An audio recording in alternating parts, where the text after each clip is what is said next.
Hello, hello, hello. I need to make a video about my observations on the internet.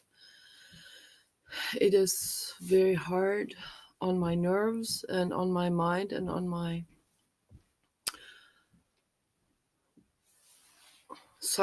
psychological well being. So, but on the other hand, it teaches me things, it shakes me up about certain facts of society, and it gives me this opportunity to share these insights with others, with my friends on the internet through the videos. So I'm not trying to say that I have more insights than other people. Okay. I certainly don't. There are many people with many insights, and everyone brings something else to the table. So I just happen to be interested in psychology and I observe the public, and I'm a very sharp observer. Also, because I've suffered so much that it opened my eyes to the situation, and I'm paying more attention. That's all there is to it. And I highly recommend to other people to pay more attention to the details of society and the social interaction as well, because it can save your life and it can make the world better if we all know what's going on. If we're completely tapping in the dark, then there's no way we even know where to start with the healing process. So I'm starting to see, I took the blindfolds off my eyes. I'm no longer tapping in the dark. I see what's going on. It's very unsettling, it's very disturbing. It causes me a lot of anxiety, has caused me a lot of nightmares, night terror, invasive terror thoughts, and that which comes from the anxiety and which also resonates with energies that are coming to get help, but they do it in a very roundabout way, as they do in chat rooms as well. They want someone, they see old grandma in the chat room who starts to see things, right? And starts to understand them a little bit better, sees the whole picture. They see their grandmother and they come and they want grandma to adopt them. Yeah. And they actually say that. That also becomes sexualized, as it almost always is with men. They sexualize almost anything. I mean, grandmothers are nowadays sexualized because the underlying feeling, I mean, there's all the sexual energy in them and the testosterone that wants to find a release, but it's also, and not just with me, we see it all over the internet. So but it's also this deep rooted need in people in general, men and women, girls and boys, deep rooted need for some strong, stable anchor in their lives. It often has been a grandmother. It grandmothers tend, when if they're not on drugs or drinking or taking bath salts internally, and I'm not talking about Epsom salt here.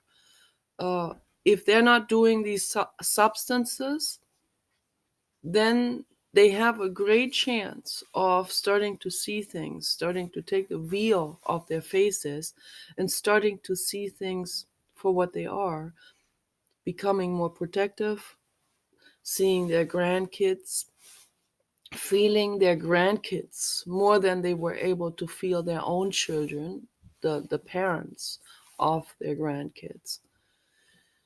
So I see that's a very common thing that's happening. So then naturally, then grandmother, the stable grandmother, not the drug grandmother, not the one with all the tattoos and the dysfunctional behavior and all of this, not the tweaker and methamphetamine user halfway in the grave. No, not those. No.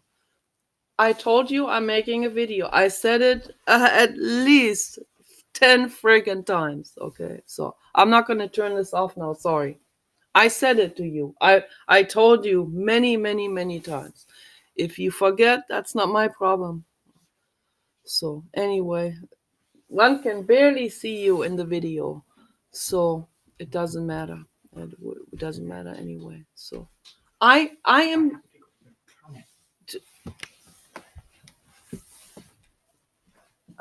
Jeez, this is so extremely neurotic. So, okay, here's the Papa Dog, and he is not afraid to be shown. No, Papa Dog doesn't care. He says hi to everyone. Hi, everybody.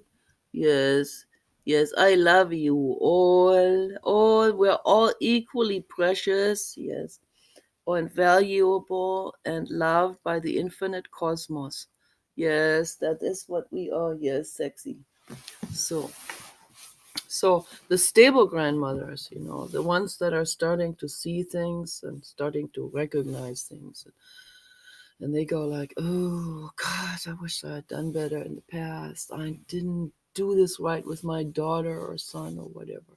Particularly mothers with daughters, so that's a biggie. So because there's jealousy involved and all of this. And so then they'll do it better with their grandchildren because they see all of this. And then the grandchildren at some point they recognize this, but more like unconsciously, and they think, and the boys, or the men later on when they grow up, they sort of have this unconsciously in the back of their heads. Oh, stable grandmother, it's an anchor, it's someone, it's the only human who gave me love. And and then they sexualize that, and then so that's why there is a demographic of men out there who do sexualize older women and want a relationship with one of those. I don't think there's anything wrong with it, but there's nothing wrong. People should do what they want to do. I personally, I'm not one of those. I'm not into younger men. I'm into older men. I don't know why that is, daddy issues or something. I like older men who are grateful for the relationship with me, and who are not constantly flirting around. I'm for open relationships, but not for the men like flirting around with women right in front of her, or like, hey, let's do an orgy. No, it's not me. It's not my lifestyle. Okay, so if I was in a different relationship with someone, in an open relationship, I would have the agreement of, you do your thing, you do your pleasuring, but do it outside of my vicinity. Do it outside, far away from our house. Do it so that I don't get to see it, I don't get to notice it. And please take a shower and put new clothes on before you come back. So that would be my requirement. And don't flirt with other women right in front of me. And I would do the same thing for him. So, but I like older men. I like men between 60 and 80. I don't know why. So I like older men who have made it, who have secured themselves a wealthy, secure life.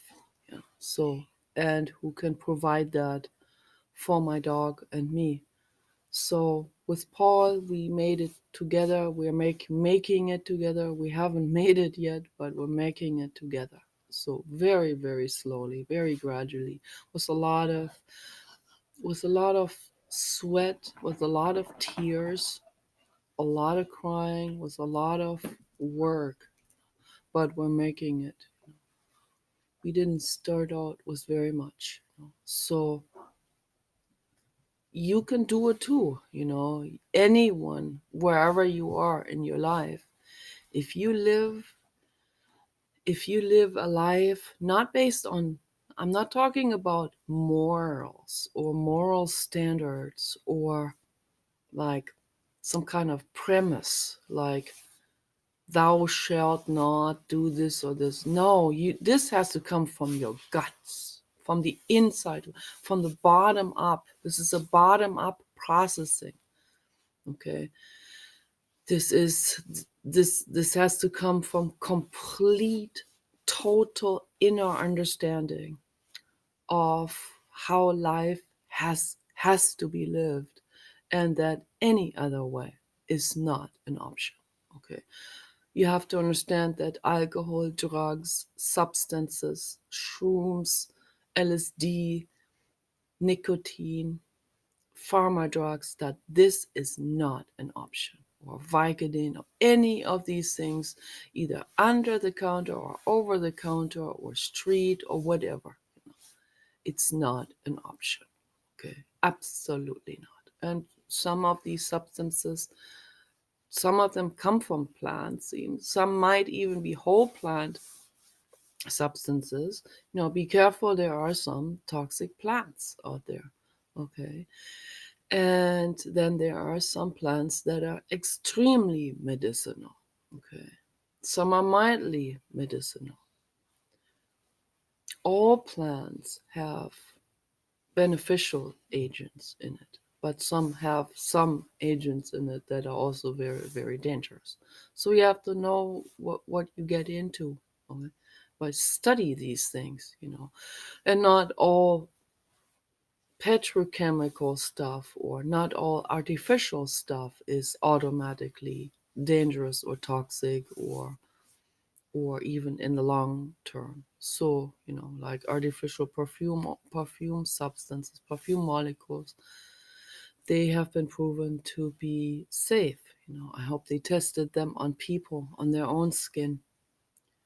So, and some of them are just jumbled up molecules that do come from nature. So, but in general, as a general rule, we want to take substances that are from nature and that are in their whole form, particularly plants. If you make a tea, that's from a plant, just a fresh or dried plant, and you put that in your tea kettle on the stove, and you let that sit there for on a low heat for like 10 minutes or 15 minutes, or you can even make a concoction as Dr. Scholl's does, the whole substance.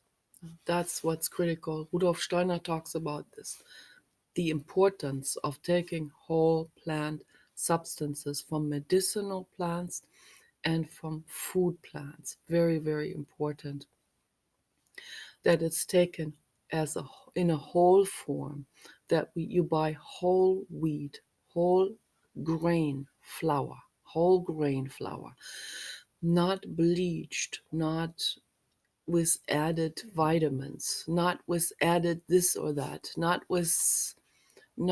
refined, not white flour. Okay, so that's very critical. Not white sugar. White sugar is actually toxic. Okay, so there are all these research papers about this on the internet from all over the planet. Read it. The facts are there, okay, but we are bombarded with white sugar for sure. When you go into a store, there's almost nothing there that is wholesome, because that is mass produced on such a massive scale that that stuff actually, it's a market perpetuation, as I call it. If they wanted to change that, they would lose money, so they don't want to change anything. Because it's marketed on such a wide scale, they brought the price down lower than actually the whole product that is not being processed so highly. So in Russia or in Tibet and Ladakh, they still eat. They're also paying very close attention to this to stay true to this traditional whole food, and for them, it's traditional. So that's a good tradition to eat whole food. So we need to listen to all of these people and listen to Dr. Scholz and Dr. Rudolf Steiner and all of these, Dr. Bernard Jensen, and all of these important natural paths, natural doctors. So I don't know. They don't really have a very good description for those people. Natural healers. So energy, natural healers. So that's what I call it. So I don't even like the word naturopath very much, because path is comes from the word pathology. Pathos meaning pain, meaning unwellness. So now, what wellness healers.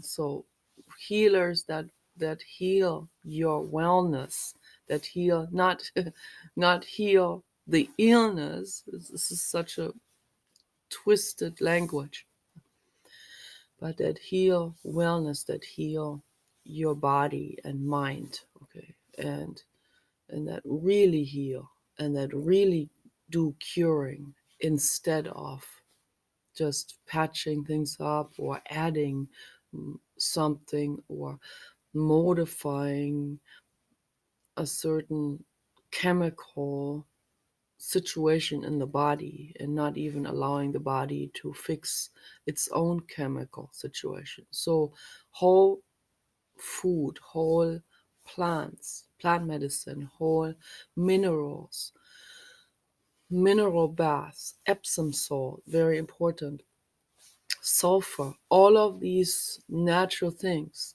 clay, heavy clays, all of this brings the body back into a balanced state, the mind back into a balanced state, okay? So I stopped eating white sugar about a week ago. I can already see the results. I already see it. I already noticed this after 3 days quitting white sugar. Just after 3 days, I was finally able to fall asleep very quickly, within 5 minutes. Definitely less than 10 minutes. So every night I fall asleep even quicker. So then Paul bought some ice cream bars, and he thought they were healthy. Then I said, let me read the ingredients, okay? Not good, okay? There's a little bit honey in it. Now they go, healthy. Yeah, read the ingredients, read the fine print. If there's 50 ingredients in it, don't buy it, okay? And particularly if you can't read it because it's such a fine print, put it back in the shelf, put it back in the frozen ice closet that they have, and say, no, thank you. You should write down on it with a marker, no, thank you, and put it back in so that other people can see that too. It's very, very annoying. There's almost nothing that is just simply whole food, okay, that you can find in the store. In the health food stores, it is a little bit better. But even there, most of it has some content of white sugar in it. And yes, and these health banana ice cream bars, gourmet, they taste very good. It's hard to say no to it. But I got real mad. I said, you need to read the ingredients. When it says white sugar and it says sugar, when it says sugar or when it says corn syrup, it is highly processed, white, bleached, processed sugar. It's just sugar molecule. That's not good for us to put in our bodies, because I read that if you just put sugar molecules, particularly such high concentrations that we find in food, if you put that in our bodies, the sugar molecule attaches itself to the nutrients, because in the original form in the plant it is in composed of molecules that have large structures, that are sugar and nutrients and minerals. It's all packed together in large macromolecules. So if you put isolated sugar molecules in your body, what it does is it sucks up from your system, from anywhere in the system, in the capillaries, in the blood vessels, everywhere, in the tissue. It sucks up the nutrients and it takes it away from your cells. It takes the nutrients away from your cells. So, and then I don't know if it has enough time to release it back out. So that's not a good idea to eat white sugar or any kind of processed refined stuff, because or white flour too, it does the same thing. It actually leaches out the nutrients and attaches itself to them, which is the opposite of what the clay does. The earth clay does exactly the opposite. The earth clay is extremely intelligent in that way. The earth clay and animals in nature throughout history, they have been seen eating, even parrots and other animals, they eat clumps of clay because it detoxifies them, it remineralizes them, and so on. And it takes out internal pathogens. It takes out bacteria and fungi, spores that aren't supposed to be in the body. It attaches itself to the bad stuff. That is called the adhesion process. So it it draws it onto itself like a magnet, and then it draws it into itself. Okay, so it ingests it, okay, into its molecular structure, and it engulfs it, and it doesn't release it anymore. So it's a neutralization process. So it's highly detoxifying. Okay, and then it gets transported back out of the body in a safe way, and it takes the bad stuff with it. Okay, and that's how the natural cycle of food ingestion and the gastrointestinal tract should be working. Also, when the body is healthy, that's how the entire digestive system should be working. It should be releasing the nutrients and picking up all the pathogens and all the stuff, or even parasitic entities and stuff like this. It picks that up and flushes that out safely. And your immune system should be top fit and be recognizing pathogens and parasites immediately, and also any kind of other mutant cells. It should recognize that immediately, and and go forward with an army of macrophages, which are the white blood cells, and T cells and fighter cells. There's a whole host panel of different immune cells in the body that go for pathogens, engulf them, eat them, render them incapable, uh, break them up into harmless components so that they're no longer active, they're no longer alive, and it flushes it out safely out of the body. So It doesn't it doesn't leave them in there. It flushes it out, and it cannot continue to do anything or to attack a cell or something. So so the good cells are taking care of this. But often the immune system is overwhelmed, particularly when we're dealing with toxic air, like for example in large cities. In Asia it is really bad. In Tokyo it is so bad that people are actually wearing these medical cloths over their faces, so that they breathe through the nose and through the mouth through this filter, because it's that bad. And that should be a wake up call. That should be shaking whole humanity up. But as Jiddu Krishnamurti said, most people don't feel responsible for anything. They go, oh, it's the government. Oh, it's just the corporations. Oh, it's them. And they're doing this to us. They're causing toxicity and whatever.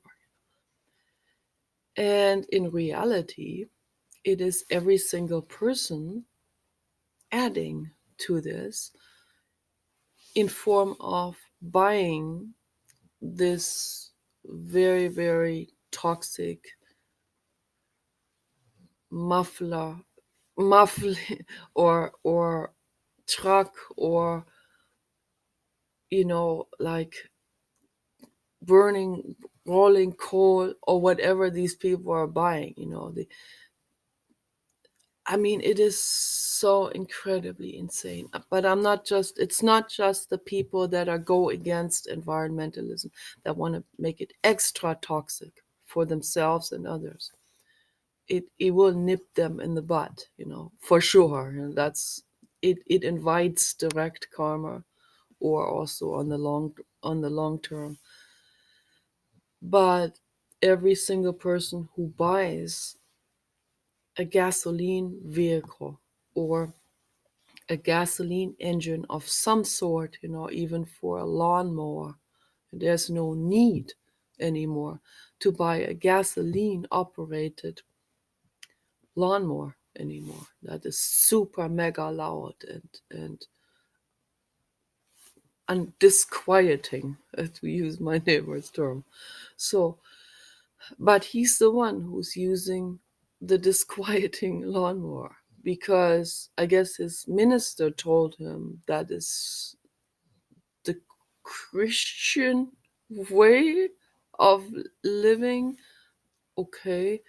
So, I mean, right there, it should tell us how far has the oil industry infiltrated their feet and hands into religion, and particularly into the Christian religion, into the evangelical religion, and into the Republican Party, and into talk radio. How far has that infiltrated itself with market psychologists like Richard Berman, who will promote anything that is bad for us if he gets paid for it? Okay, and he said that he had no absolutely it was had no embarrassment whatsoever to say that publicly, and to say, well, if the corporations pay him, then he works for them against Peter. Okay. Peter, who was trying to make the world better. Okay. And if Peter paid him more than the corporations, then he would work for them. It doesn't matter to him, if the world ends in 10 years or whatever. Richard Berman is making his money. He is making profits, right? The oil industry, here, we give you $1 million if you slander Peter. And then everyone in the public believes that slander because their favorite radio host pronounced that exclaimed that to the public, broadcast that to the public, brainwashed the public with it, with Richard Berman's disgusting smear campaigns against anyone who wants to make the world a better place. Because Richard was paid to do it, to make this smear campaign, to smear himself psychologically into people's minds and manipulate them and use religion. And he doesn't shy away from anything. He uses people's fear. He uses their need for appreciation. He uses their need for public acceptance, and so on. The list goes on and on and on and on. Okay, that's how it works.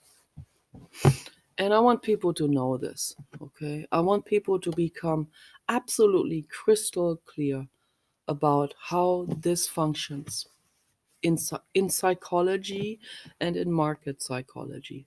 I want the average person to know that they have been totally played and manipulated, that they have been completely puppeteered, you know, from the inside out. It's almost like this Outer Limit film where there were people that were doing some sort of a war exercise in different bunkers, in different nuclear fallout bunkers around the globe. And they were supposed to, I don't know, they were supposed to press some kind of button. And an alien came and had taken over the central person, the central person who was in contact with all of these bunker people. And the alien person had put his filaments into the back of that person's brain. So, but the alien was smaller and sitting behind him, functioning through his brain. But the monitor could only see the guy sitting in front of the monitor giving one instruction that was bad after another to, I don't know, to press some kind of red button and create nuclear war. It's really a little bit silly, that story, but it's kind of symbolic. It's very, very symbolic for mind manipulation. It's not an alien that sits behind us and has his filaments plugged into our brains and operates us like a robot, like a completely mechanical robot. No, it is the public that is played with because they are ignorant to the situation. They are ignorant of their own psychological needs. They are unaware that they are extremely naive. They are very trusting. And I'm not saying that we need to become like complete tinfoil hatted, paranoid, and live our life in fear. That's not a way of life. We can't live our lives in fear, but it is important to become rational. Okay? Become very rational. Okay, you're a minister. Become very rational about the fact. I talked about it in my video yesterday that I made for my other channel, Nikki Loves Dogs. So I always go back and forth between the two computers. That each one is connected to the other channel on YouTube. So, and I think that's good to have two. Why not? So just in case one is being stopped or whatever, I still have the other one to share my insights with people. But I talked about the fact that people are extremely manipulated and they are they're extremely brainwashed and they're extremely unaware of their own emotional issues, so their own needs. They're very naive when it comes to other people, so we need to know something. Maybe it would be great if I had some kind of chalkboard behind me and could demonstrate this, but I don't have that, and I'm not gonna do some elaborated things on the editing either. I don't even have editing programs. So I don't know if they have editing now here on YouTube. They probably have something now, but it's too much trouble. But I can explain. I just want to make a video unedited and just upload it.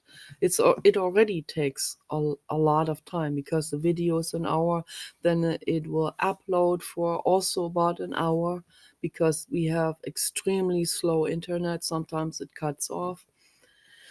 So I can't wait for Elon Musk's satellite internet that he's going to give us, because he's going to give us an affordable internet that is extremely high speed. So, because he cares, that's why he wants to make things better. But that's why they fight him so much, because then he's going to be too much competition, and they only think in terms of, you have to understand that most people only think in terms of market perpetuation and in terms of profit maximization. That is what most people think of. Most people are just like the squirrels out there, and the squirrels are much, much, much more holistic in this way. Okay, so, but I've seen the squirrels. You think, oh, those are, and we are feeding the squirrel, and the squirrel will come and eat out of your hand. It's all cute and lovely, and they make wonderful pets also. If you can rescue a squirrel, they get along with your cats, and they're very loving and everything. And if they're loved and really cared for, just like every other living being, then they're really nice and super. But if they live in the wild, where they have to maybe hoard something under leaves or in a cave, they will hoard something, and they evolve that way because the ones that hoarded stuff, they remembered where it was, they made it through the winter. Same with humans. So hoarding is also a form of greed, of course. Being a miser is a form of greed. Okay, so wanting to make more and more and more, and seizing an opportunity here and there on the marketplace. That's all form. Those are forms of greed, and that is the same as the squirrel hoarding or hitting the rat on the back, which I have seen him do it, and the rat was terrified and jumped into the brush, and he did that because he didn't want the rat to eat out of that. We had this dish out there with sunflower seeds in it, and he wanted the sunflower seeds all for himself. He did not want the rat to eat that. He didn't want to share that with anyone else. He also didn't want to share that with his wives. I saw that the male is a little bit larger than his wives, and the wives were smaller, and they were also a lot skinnier than he is. He gained as soon as the family. Every time the family came back to us, they would do a little bit migrating, then they come back. And he'd be quite skinny, and then after like a week he gained a lot of weight, but his wives, they did not gain a lot of weight. And he was actually very mean to them, even mean to his children, chased them away. So the same patterns, the same greed and ego and all of this already there. So that's why when they say, where did it start? In humans. it started it started long, long before actually there was some kind of humanoid form in evolution, long before Lucy, long before Eta, even, So, and Eta was the tree climbing lemur on the human lineage. So, and that was 47 million years ago. So, in terms of time scale of history, way into prehistory, so that's actually not a very far jump. 47 million years. from a from from a 3 foot, including the tail, tree climbing lemur that looked more like the squirrel out there to this now. So that's quite a leap. And that's not, I'm not a mutation. So I evolved like this from Eta very, very gradually, and you did too. Okay. And Eta had long before that, like 100 million years ago, there was an animal that was on the human lineage and on the canine lineage, on the wolf and the dog lineage. So that was that was Papa Dog's and my common ancestor. That we are cousins in that way, and they were our great great great great great great great in almost indefinitely great great great great grandfather and grandmother. So yeah, Papa Dog and I, we have common grandfathers and grandmothers. So it's the truth, and you do too. Yeah. Your great grandfathers are the same as mine, and it's the same as Papa Dog's, the same as the squirrel out there. Okay, so you just have to dig further back in time. So until you get to that rat-like animal, or the very first dinosaur that was like this size and that developed hair and that survived those ice ages in caves. But they still had to huddle together quite a bit. They had to make it work. And in this form of making it work together, that's how love evolved. Love is just another mechanism. But it's an extremely powerful thing. It's an extremely powerful universal energy. And we have to understand all of this. We need to really understand what is love, and what is greed, and what is need, and what is lust, what is the procreation drive, which is extremely powerful, always gets jumbled up in people. They always confuse that with love. So I see that over and over and over again. There's so much misinformation. And if people started to become really consciously aware on what is actually love, okay? No, it's not love if you want Scarlett Johansson. It's love. Oh, what love. You don't even know her, but you want her. Okay. So it's not love. It's want. It's a sexual procreation drive. Okay. That's what it is. It's going through the testicles, not through the heart chakra. Okay. So not through the solar plexus, not through the rib cage. Okay. So when you feel love, really, really love for another living being of another species or your own species, and you really feel it here, and you will give your life to save that being, that's love. Okay, that feels completely differently. That has nothing to do with the procreation drive.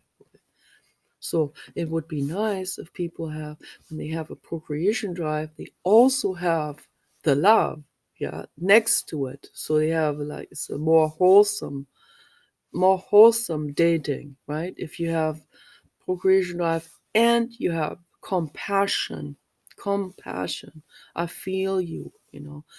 I want you to be happy. I want you to feel good. Not because that would boost my ego, but I want you to feel good. And even if you leave me, I want you to feel good. That is love. Okay. So I hope that makes a lot of sense.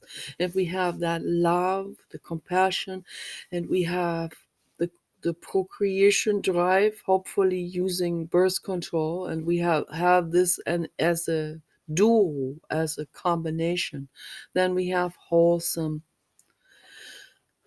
friendships, okay, and wholesome dating and wholesome relationships between between two so-called lovers, then you can call yourself lovers. But if you're just dating for pleasure, that's not a lover. Okay, it's certainly not a good lover. Okay, he may be a good banger, but not a good lover. Okay, so in order to be a good lover, you have to have the compassion going very strong.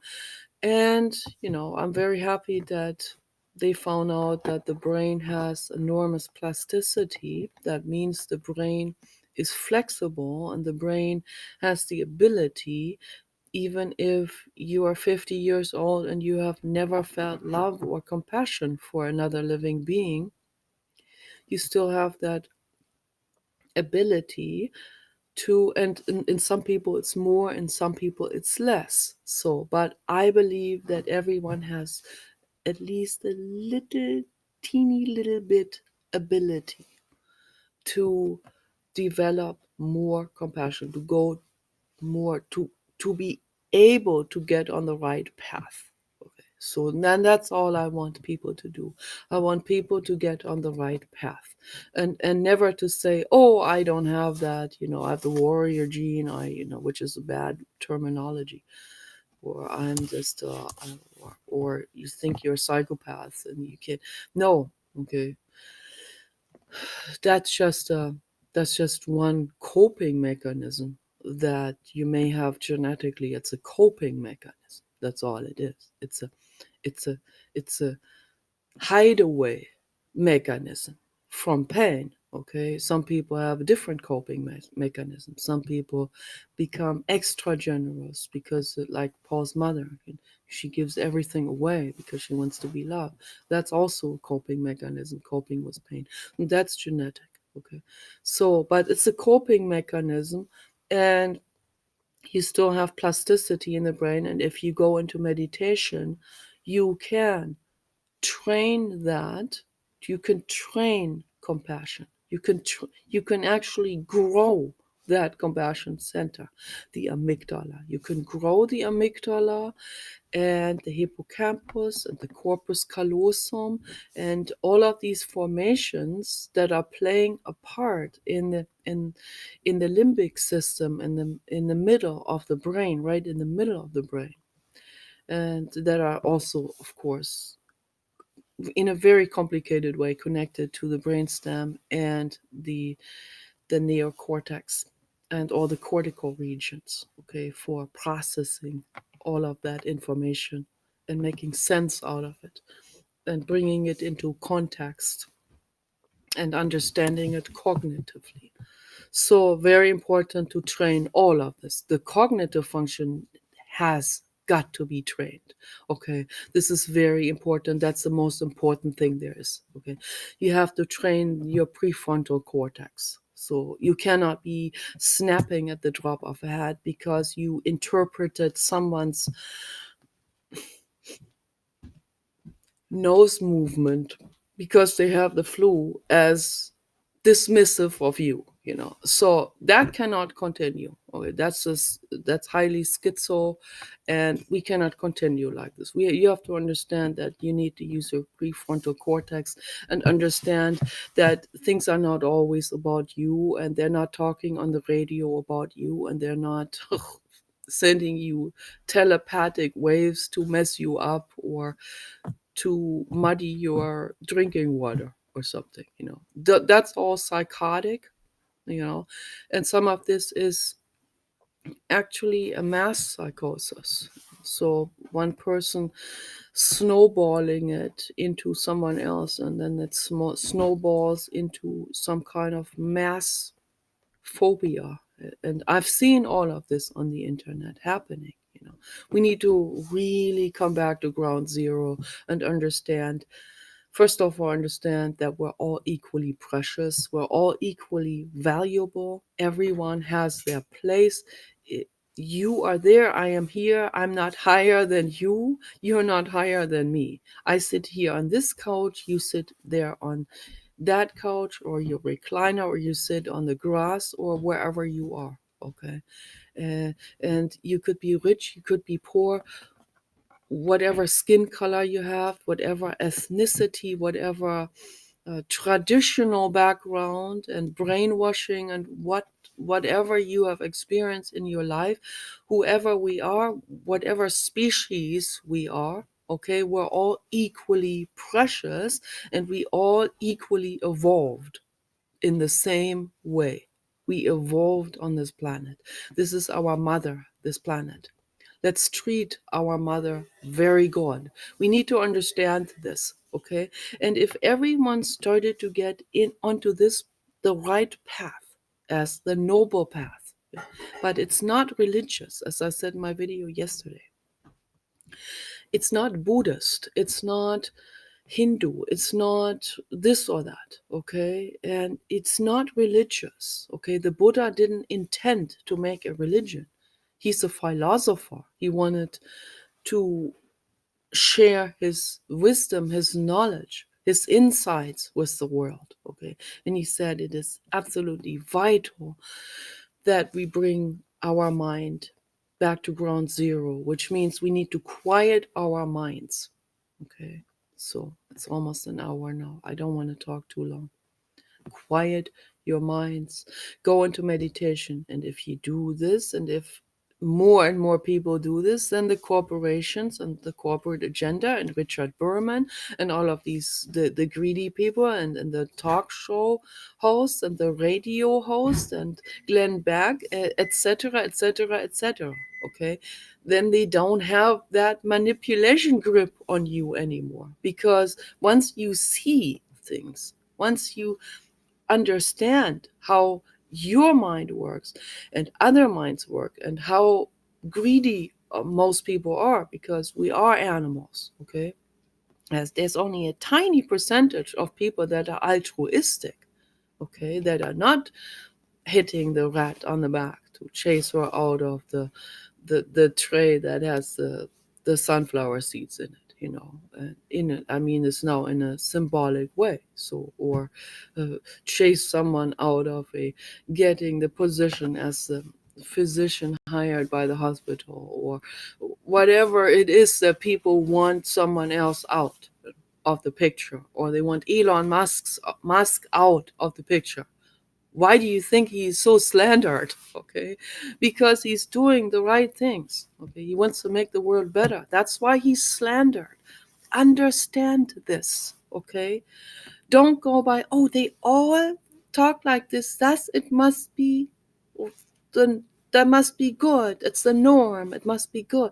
No, just because something is the norm does not make it good automatically, you know. Maybe we all understand we need to breathe, right? Everyone understands that. Okay, that's norm too.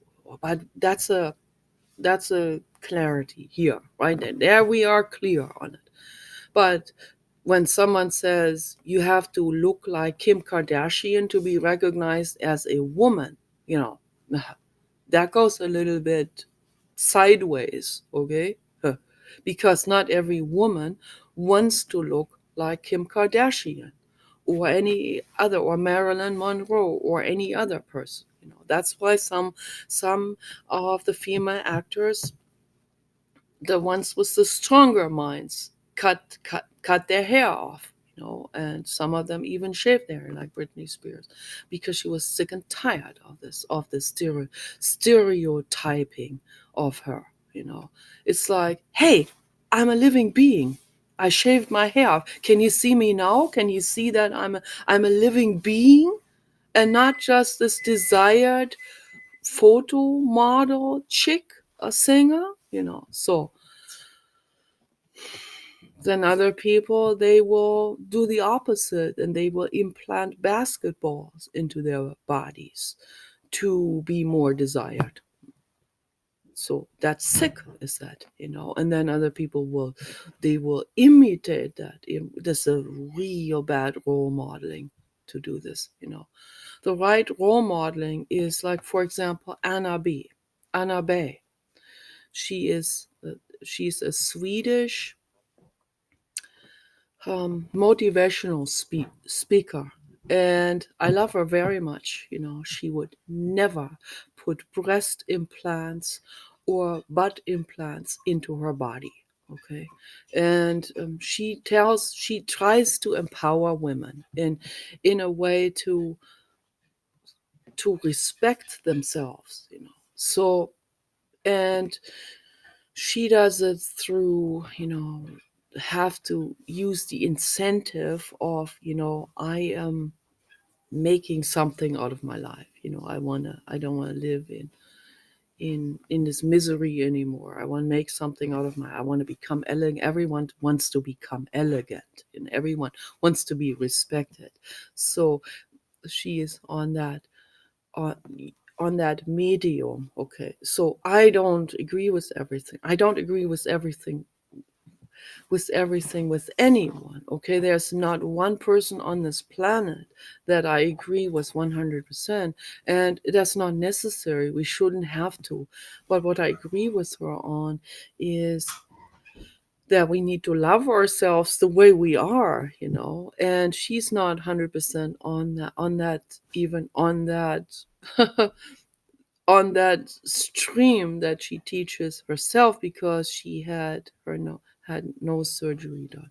So, and she showed herself, and she was beautiful, gorgeous before too, and absolutely lovely. Just because the nose was a little bit wider or something, that doesn't make it not elegant, right? So you don't have to be looking like a Barbie doll and with a skinny little nose. It's like a little needle nose or something. No, it's not necessary. Absolutely not. Not necessary. There are there's absolute stunning beauty in every ethnicity. Okay, in every skin color is beautiful, every facial shape is beautiful, every body is beautiful. You need to love yourselves the way you are wholeheartedly. When you go into meditation, you get on that path. Women, particular in what I'm talking about right now, okay, and for men too.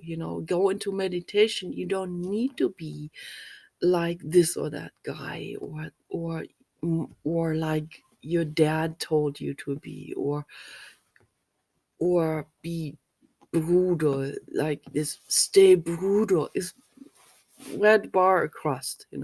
No. Stay peaceful and loving, okay? Not brutal, please, okay? Go into meditation, then, for the men out there, you don't need to be brutal anymore. You can be gentle and loving and soft and wonderful. We all have feminine, we all have yin and yang in us. We have feminine and we have some masculine components in us. We need to stand up for our rights. We need to say, we need to not be pushovers, whoever we are, men or women. Okay, so very, very important. Okay, just because society is telling me I need to let my hair grow long, or I need to do a whole bunch of fuss with my hair, or I need to pluck my eyebrows out, and in order to fit in, with with with whatever society wants women to be looking like.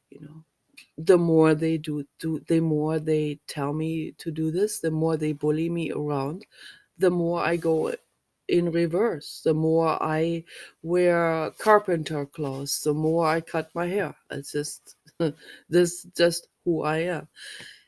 It's an it's my inner Medusa. It is my lifesaver also, and it is the inner voice that says no. Okay, nope. Okay, I'm not gonna let anyone dictate to me anything. Okay, I do what I want. Okay, I dress any way I want to. Okay, and if someone doesn't like me, if they don't find that attractive, that's not my problem. That's your problem. Okay, you don't have to. I always say to people in the chat room, if you don't want to see my photo, then block this name, Nicola Redwood, or whatever my channel's name, Nikki Loves Dogs, or Nikki Daisy Redwood, or on Facebook, Nicola Redwood. And I also have two Facebooks now. I at first wanted to quit Facebook altogether, then I ended up with two more. Crazy. Yeah, but but Mark Zuckerberg, he's not that bad. He's trying, and he's not doing everything wrong. So there are some things I agree with him on, huh? So yeah, but yes, but he's a big squirrel, and so is Jeff Bezos, and so is Bill Gates and Warren Buffett and many other people. Many, and I know two women that are like this. Okay. But I still love them. I still care about them. But that's not the meaning of life. So the meaning of life is love. First of all, loving your immediate family, your beings, your animals. Number one priority. You love a being from another species. Very, very important. That is infinite love, okay? And that feels also incredible when we tune into this love. Then, because we're one with them, we love them, we also love ourselves, we love everyone, and we extend it out, as Pema Children taught in her audio sessions, meditation sessions. It's called Tonglen. It comes from the Sanskrit. It comes from the Tibetan Buddhism. Tonglen is I what I give to myself, I also give to others. It's this giving. I have this jacket. I wish everyone else a similar jacket. So whatever jacket they want, probably not the same jacket, but I wish everyone the same protection and wellness and happiness and well-being. I wish every living being wellness and well-being. And I say this throughout the day, and I say this before I go to sleep. When my horror thoughts come kicking back in, and I remember the animal petition cases and the horror that's happening in the world, okay, I say, Blue God, protect all living beings equally much, okay? You guys take care. Bye bye.